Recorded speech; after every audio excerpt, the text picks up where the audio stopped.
On the evening of March the 9th, 1976, dozens of tourists boarded a cable car high above the Italian Alps, expecting nothing more than a quiet journey back down the mountain.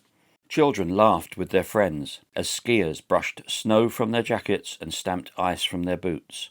Inside the control room, 25-year-old Carlo Schweitzer stared uncertainly at a warning alarm he did not fully understand. He had received minimal training, and yet on that evening, as warning systems suddenly brought the cable line to an emergency stop, the decision that followed would tie his name forever to one of the worst cable car disasters in history.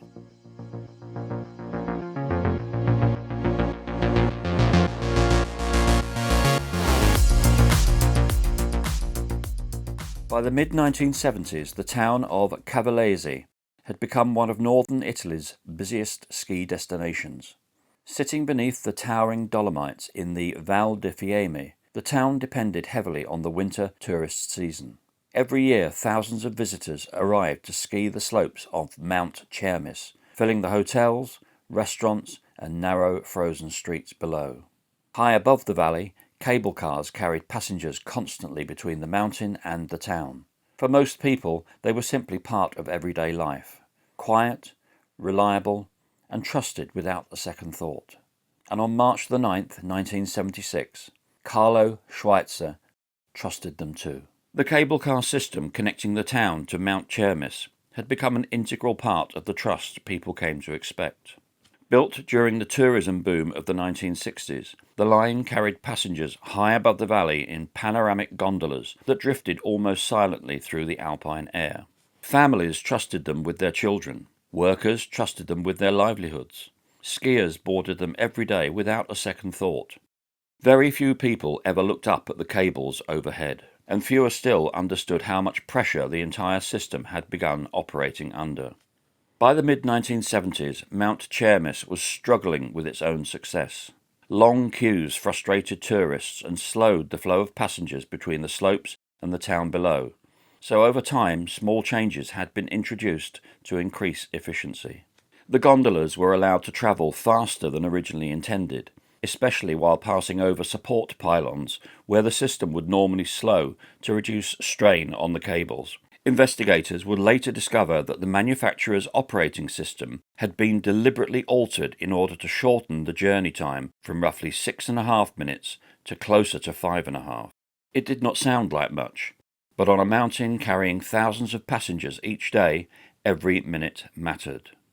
Normally, the gondolas slowed significantly while crossing the support pylons positioned along the route. Those slowdown zones reduced strain on both the cables and the carriage assemblies above the cable car, helping stabilize the entire system as the gondola passed over the towers.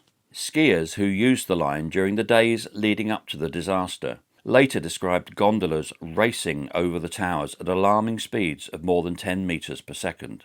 Some passengers reportedly commented on how aggressive the movement had become. And so, slowly, the system was pushed harder and harder, while most people riding the mountain never realized how dangerous the movement overhead had become.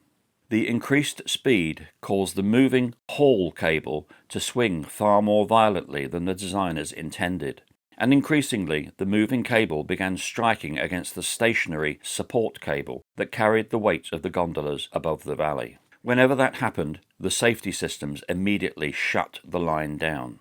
At first, those shutdowns were treated seriously. Then they became frustrating.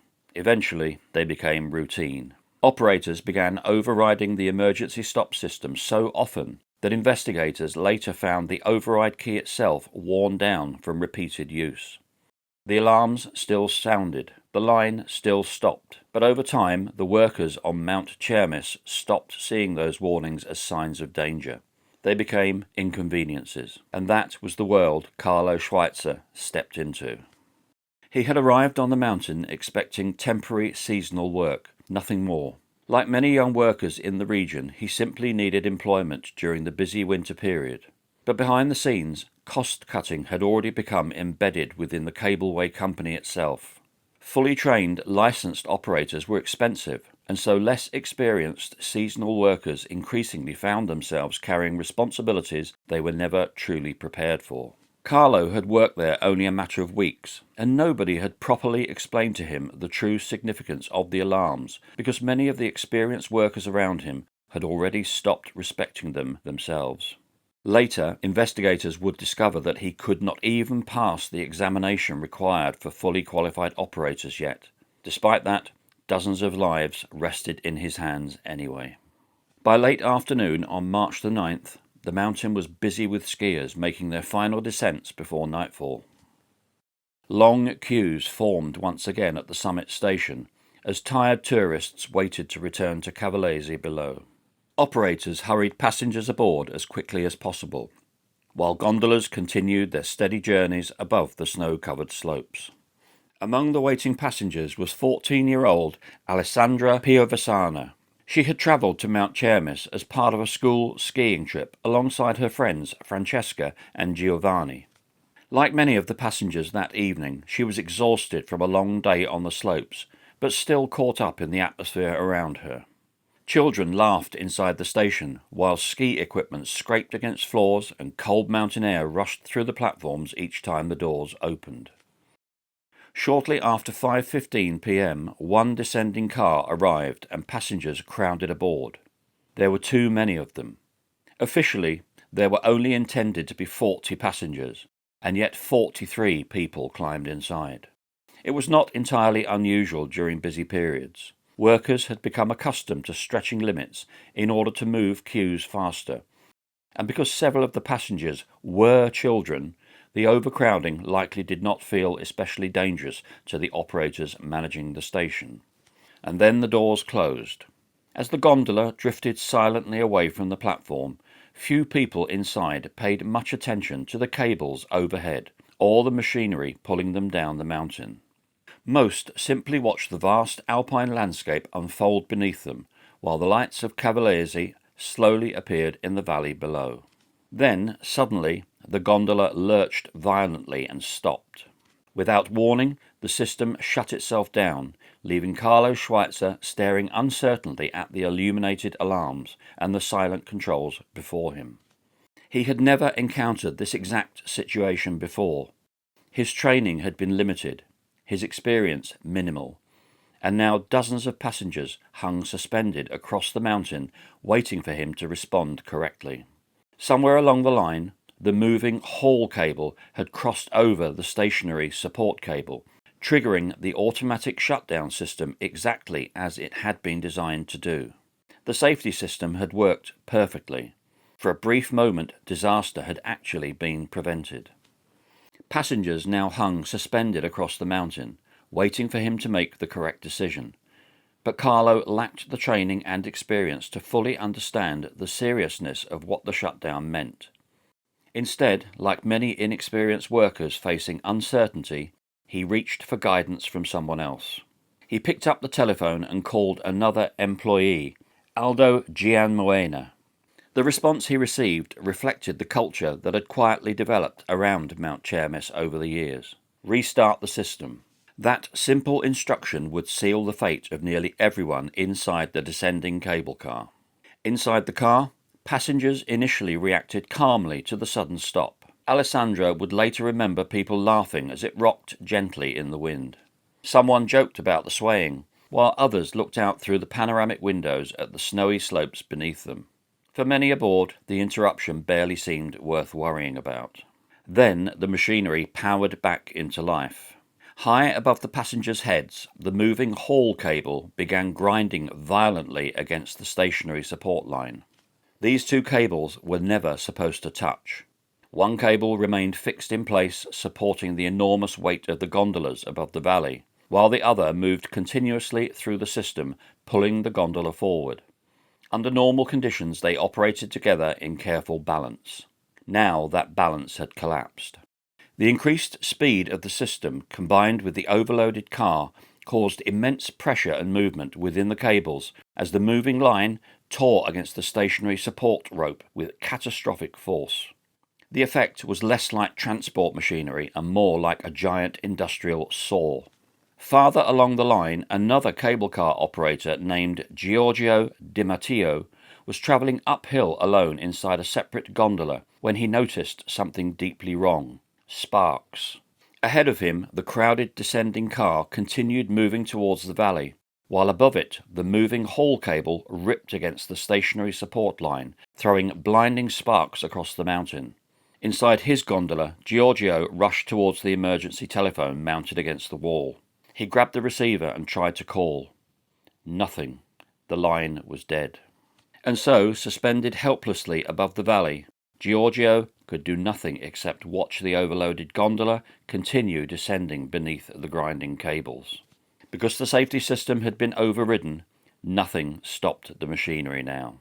For around 90 seconds, the cables tore into one another with enormous force, the moving cable cutting deeper and deeper into the support line, while passengers inside the gondola remained almost entirely unaware of the danger unfolding overhead. Later analysis estimated that temperatures generated by the friction between the lines may have approached 1300 degrees Celsius in less than 2 minutes. Then the support cable finally snapped. The sound cracked across the mountainside like an explosion. Alessandra felt the floor lurch violently beneath her as the gondola suddenly dropped into open air. She later remembered clinging desperately to her friend Francesca, while it seemed to twist and fall endlessly toward the slope below. The fall lasted only seconds, but for the people trapped inside, those seconds must have felt eternal. The gondola struck the mountainside with catastrophic force. Glass exploded inward, metal screamed against rock and ice as the gondola smashed into the frozen slope nearly 70 metres below the cables, scattering debris across the snow, while the passengers inside were hurled violently against one another.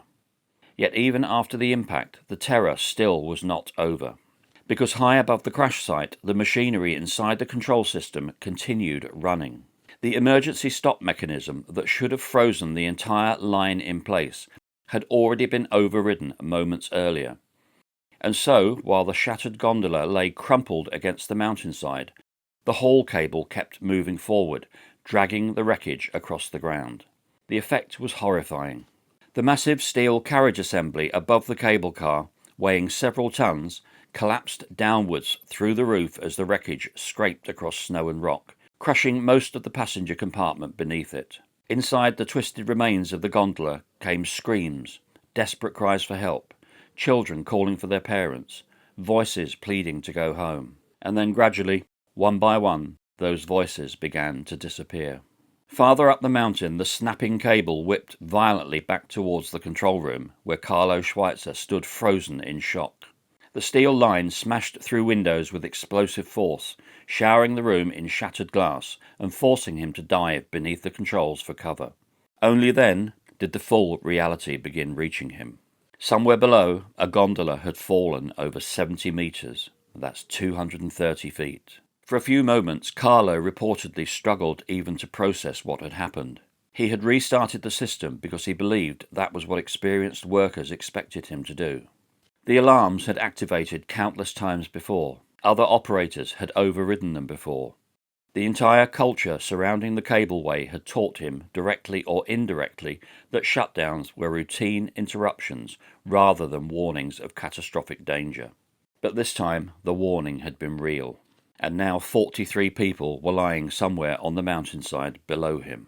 The gondola had been almost completely destroyed. Twisted steel, shattered glass, torn clothing and ski equipment were scattered across the snow, while emergency workers searched desperately for signs of life inside the crushed compartment. Many victims had died instantly during the fall and impact, while others succumbed shortly afterward beneath the wreckage. Among the dead were entire families and 15 children. Only one passenger remained alive. Alessandra Piovesana had survived inside the wreckage, protected at least in part by the bodies surrounding her, and by being positioned in one of the least crushed sections of the car. Injured and trapped among the dead and dying, she later recalled hearing voices echoing around her in the immediate aftermath of the crash. And then, just silence. Years later, Alessandra would speak of those moments with a clarity that never seemed to fade. She remembered trying to reach her friends beside her, and realizing that they were no longer responding. She remembered hearing the wind outside the shattered gondola, while rescue workers fought their way through the debris towards the survivors they still hoped might exist. But there were no other survivors. 42 people died on the mountainside that evening, making the Cavalese disaster the deadliest cable car accident the world had ever seen. Alessandra would eventually recover from her physical injuries, though survival carried its own lifelong burden. In the years that followed, she underwent multiple surgeries and lengthy rehabilitation before gradually rebuilding her life away from the mountain where so many others had died around her. She later became a journalist, though even decades after the disaster, she admitted the fear never completely disappeared. In interviews years later, Alessandra spoke quietly about the lasting unease that followed her through adulthood. Air travel frightened her. Car journeys made her anxious. Sudden movements and unfamiliar sounds could still pull her back to the evening of March the 9th, 1976. Perhaps most haunting of all were the voices she remembered hearing inside the wreckage after the fall. Because while Alessandra escaped Mount Cermis alive, some part of that gondola remained with her forever. In 2009, Alessandra Piovesana died from cancer at the age of 47. News of the tragedy spread rapidly across Italy and then throughout Europe. The horror lay not only in the number of dead, but in the terrifying simplicity of what had happened. The idea that an entire cable car could simply plunge from the sky in the middle of a peaceful ski resort shattered that confidence instantly. And as investigators began examining the wreckage, an even more disturbing truth slowly emerged. The disaster had been entirely preventable. Engineers examining the broken cables discovered deep grooves and severe friction damage where the moving haul cable had crossed over the stationary support line. The steel itself had been subjected to extraordinary heat as the two lines ground against one another under enormous tension. Witness statements describing sparks pouring from the cables confirmed what the investigators increasingly suspected. The evidence pointed overwhelmingly towards operational negligence rather than simple mechanical failure. The gondolas had routinely exceeded recommended passenger limits during busy periods. The line had been intentionally modified to operate faster than the manufacturer intended. That increased speed created more violent movement in the cables, which in turn triggered the automatic safety shutdowns more frequently. And because those shutdowns became so common, operators began treating them as inconveniences instead of warnings. By the time Carlo Schweitzer arrived on Mount Cermis, the dangerous behaviour had already become normalised around him. He entered a workplace where overriding safety systems was no longer considered extraordinary. Efficiency mattered more than procedure. In many ways, Carlo inherited a disaster that had been quietly building for years. That did not absolve him of responsibility, and during the trials that followed he was convicted of manslaughter alongside several other operators and managers connected to the cableway. The court recognised that Carlo had been drastically undertrained and had restarted the system only after seeking guidance from more experienced workers. In the end, he served 9 months in prison. But prison was never the true punishment Carlo Schweitzer carried. Because while the courts eventually closed the case, the valley around Cavalese never truly moved on. The disaster had shattered an entire community. 42 people were dead, and although investigators later exposed the wider culture of negligence surrounding the cableway, much of the anger in Cavalese still settled upon Carlo Schweitzer alone. The cable car system on Mount Cermis was eventually rebuilt, and in time tourists returned to the slopes above Cavalese, just as they always had. For a while it seemed as though the mountain had finally been allowed to heal. But while Cavalese slowly moved forward, Carlo Schweitzer remained trapped in the shadow of March the 9th, 1976. Those who knew him later said the trauma of Mount Cermis followed him for the rest of his life, and as the years passed, the young seasonal worker slowly became a ghost within his own hometown.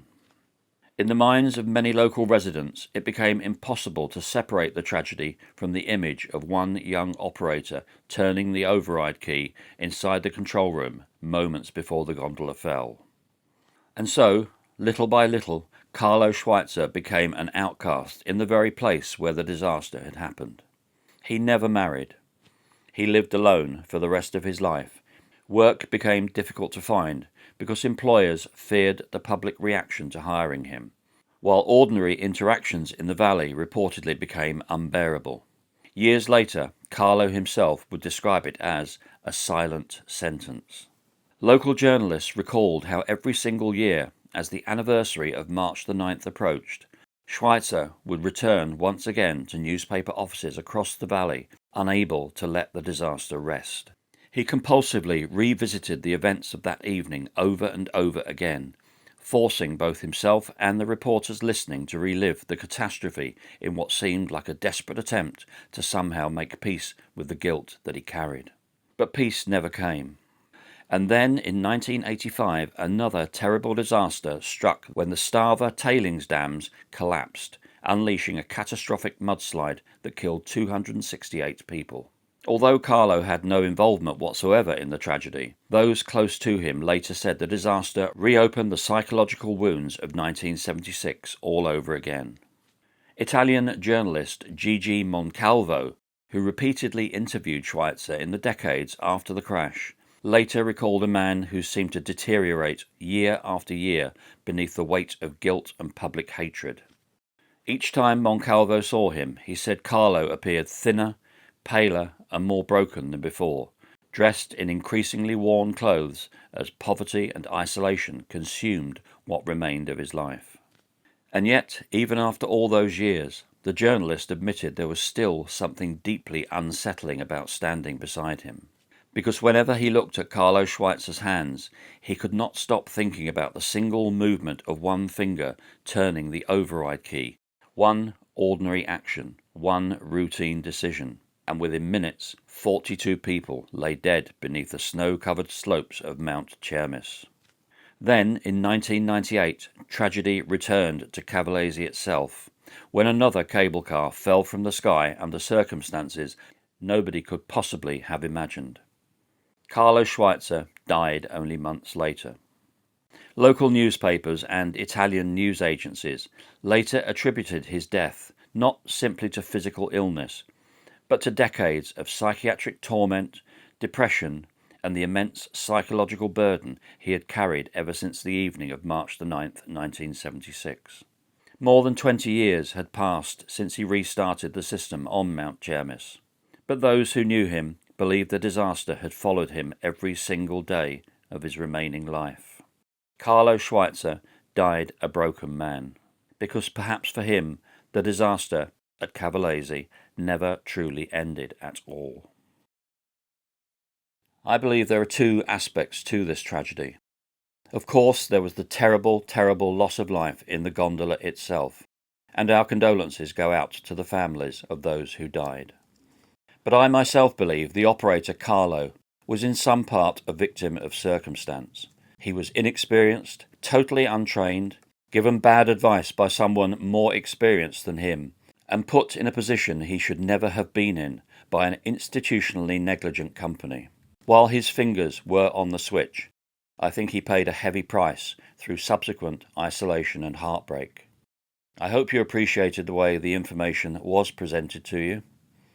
I'll see you on the next one, and I'll wish you bye-bye for now.